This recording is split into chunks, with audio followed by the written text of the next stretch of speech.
আহলে হাদিস ভাইরা এক জায়গায় মারাত্মক লেভেলের সফল। ডক্টর জাকির নায়কের একটা লেকচারের ছোট্ট একটা অংশ আমার সামনে আসলো। উনি ওনার ভাষায় একটা কথা বললেন যেটা আমার কলিজায় আঘাত লাগলো। উনি বললেন যে अगर आप ये समझना चाहते हैं कि कौन सी जमात कुरान और हदीस के सबसे करीब है तो मैं कहूंगा अहले हदीस सबसे करीब है, क्योंकि ये जो भी काम करते हैं पहले ये सोचते हैं कि ये कुरान में है या हदीस में है।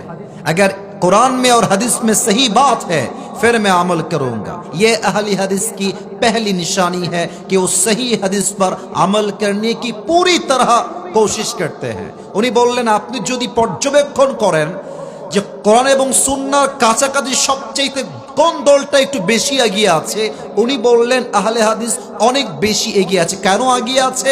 উনি বললেন তারা কোনো কাজ করার পূর্বে সহিহ হাদিস দিয়ে সেই কাজটাকে জাস্টিফাই করার সর্বোচ্চ চেষ্টা করে। ঠিক কিনা বলেন? পোস্টারটা আমার কাছে যখন এসেছে আমি লেখা দেখেছিলাম আহলে হাদিস জামিয়া মসজিদ উন্নতি প্রকল্পে। আসলে দেখেন, আমি কিছু কথা আসলে আছে কলিজার থেকে বলবো। আমার ভিতরে কোনো প্রকার হিংসা বিদ্বেষ ছাড়া আমি কথা বলছি। আমাদেরকে মাথায় রাখতে হবে, আমরা যেখানেই থাকি, যে এলাকায় থাকি না কেন, আমার প্রথম পরিচয় জামাত ইসলাম নয়, প্রথম পরিচয় চরমোনায় নয়, প্রথম পরিচয় আহলে হাদিস নয়, প্রথম পরিচয় সরসিনা নয়, প্রথম পরিচয় আওয়ামী লীগ নয়, প্রথম পরিচয় বিএনপি নয়, প্রথম পরিচয় জাতীয় পার্টি নয়। আমার প্রথম পরিচয় আমি মুসলমান ঘরের সন্তান। তো অনেকে আমরা বিভেদ করার চেষ্টা করি। আমি আসিফ হুজুরকে আপনার অপছন্দ হতে পারে, তবে আমি সব প্রোগ্রাম করি। আমি কওমি মাদ্রাসার মাহফিল করি, আমি আলিয়া মাদ্রাসার মাহফিল করি, আমি আহলে হাদিস ভাইদের মাহফিল করি, আমি সুন্নি ভাইদের মাহফিল করি, আমি জামাতের ভাইদের মাহফিল করি। বলবেন হুজুর আপনি কি সব দিকেই ঘুরে বেড়ান? হ্যাঁ, কারণ রসুল যদি ইহুদির সঙ্গে বৈঠকে বসতে পারে, মীমাংসায় বসতে পারে, সমাধানে আসতে পারে, আমি একজন মুসলমান ভাই হয়ে আর এক মুসলিম ভাইয়ের মাহফিলে যাবো না কেন বলেন আপনারা? তবে কিছু কথা আহলে হাদিস ভাইদেরকে নিয়ে বলছি, কলিজার থেকে বলছি। দেখেন, আহলে হাদিস ভাইরা এক জায়গায় মারাত্মক লেভেলের সফল। কিভাবে সফল দেখেন, আহলে হাদিসদের মাহফিলে কোনো মানুষ আলতু ফালতু কাহিনী শোনার জন্য কেউ আসে না। আহলে হাদিসদের ভাইদের মাহফিল করতে চাইলে আপনাকে সহিহ হাদিস ভিত্তিক, রেফারেন্স ভিত্তিক প্রত্যেকটা কথা আপনাকে বলতে হবে যুবক ভাই। এটা আহলে হাদিস ভাইয়েরা অনেক অনেক বেশি সামনে এগিয়ে। তবে আমরা বড্ড অসফল এক জায়গায় যে বেশিরভাগ মাহফিলে আমাদের শ্রোতারা আসে আলতু ফালতু কাহিনী, কিচ্ছা কালাপ শুনতে, এবং এই কিচ্ছার আলাপ শোনার জন্য দেখবেন লাখো মানুষের ঢল নামে।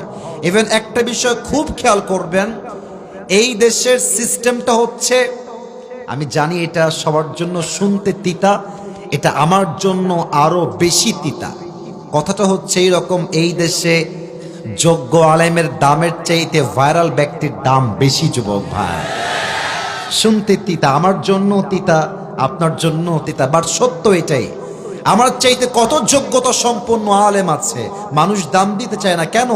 ফেসবুকে ফলোয়ার্স নাই, ইউটিউবে সাবস্ক্রাইবার নাই, টিকটকে ফলোয়ার্স নাই। মানুষ মনে করে যে না, এই লোকটার যোগ্যতা কম। আরে বেটা, ফ্যান ফলোয়ার্স হয় যদি যোগ্যতার সবচেয়ে বড় প্রমাণ হতো, বাংলাদেশে হিরো আলমের মতো সফল আর কেউ নাই সিরাজগঞ্জে।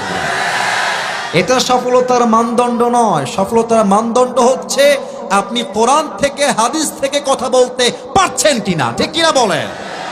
আমার প্রিয় আহলে হাদিস ভাইরা সবচেয়ে বেশি এই সাবজেক্টে এগিয়ে। আর একটা সাবজেক্টে আমার প্রিয় কলিজার টুকরা আহলে হাদিস ভাইরা অনেক বেশি এগিয়ে আছেন, যে আহলে হাদিস ভাইরা কখনো বেদাতের সঙ্গে 2 পয়সা কোনো আপোষ করতে চায় না। আপনি খুব খেয়াল করবেন, যত আহলে হাদিস ভাইরা আছে যে কোনো আমল করার পূর্বে recheck, cross check and double check করবে যে এটা আসলে সহিহ হাদিসে আছে কিনা, এটা যে আমি করছি এটা ঠিক আছে কিনা। এটার নামই তো প্রকৃতপক্ষের মুসলমান সিরাজগঞ্জের ভাই। বেদাতের সঙ্গে কোনো আপোষ চলবে না, এটার নামই মুসলমান ঘরের সন্তান। 3 নম্বরে একটা কথা বলে শেষ করতে চাই, সেটা হচ্ছে আমাদের বিশ্ববরণ্য একজন ইসলামের দায়ী, নাম হচ্ছে ডক্টর জাকির নায়েক। নাম তো শুনেছেন? তো আস্তে কনকে নাম তো শুনেছেন। আমি আসার সময় এই যে রিসেন্টলি আজকে মেবি বিফোর সালাতুল মাগরিব ফেসবুকে স্ক্রল করছিলাম, ডক্টর জাকির নায়কের একটা ছোট্ট লেকচারের ছোট্ট একটা অংশ আমার সামনে আসলো। ওনার ভাষা যেহেতু হিন্দি বা উর্দু, উনি ওনার ভাষায় একটা কথা বললেন যেটা আমার কলিজা আঘাত লাগলো। উনি বললেন যে अगर आप ये समझना चाहते हैं कि कौन सी जमात कुरान और हदीस के सबसे करीब है तो मैं कहूँगा अहले हदीस सबसे करीब है, क्योंकि ये जो भी काम करते हैं पहले ये सोचते हैं कि ये कुरान में है या हदीस में है। अगर कुरान में और हदीस में सही बात है फिर मैं अमल करूंगा, अगर ये कुरान में नहीं है हदीस में नहीं है तो मैं इस पर अमल करना नहीं चाहता।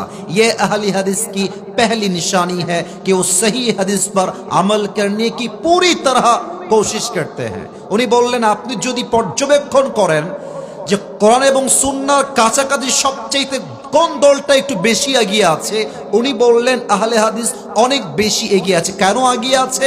উনি বললেন তারা কোনো কাজ করার পূর্বে সহিহ হাদিস দিয়ে সেই কাজটাকে জাস্টিফাই করার সর্বোচ্চ চেষ্টা করে। ঠিক কিনা বলেন? এখন আপনি বলবেন হুজুর আপনি কি দালালি করছেন? না, দালালি করছি না। আমার কথা হলো যেই দলের যেই ভালো দিক আছে আমরা সেই ভালো দিক বলবো, আমরা হাতে হাত রাখবো, আগামীর বাংলাদেশ ইসলামের বাংলাদেশ হয়ে যাবে। আল্লাহ আমাদের সবাইকে ঐক্যবদ্ধ হয়ে কাজ করার তৌফিক দান করুক। পড়েন সবাই আমিন।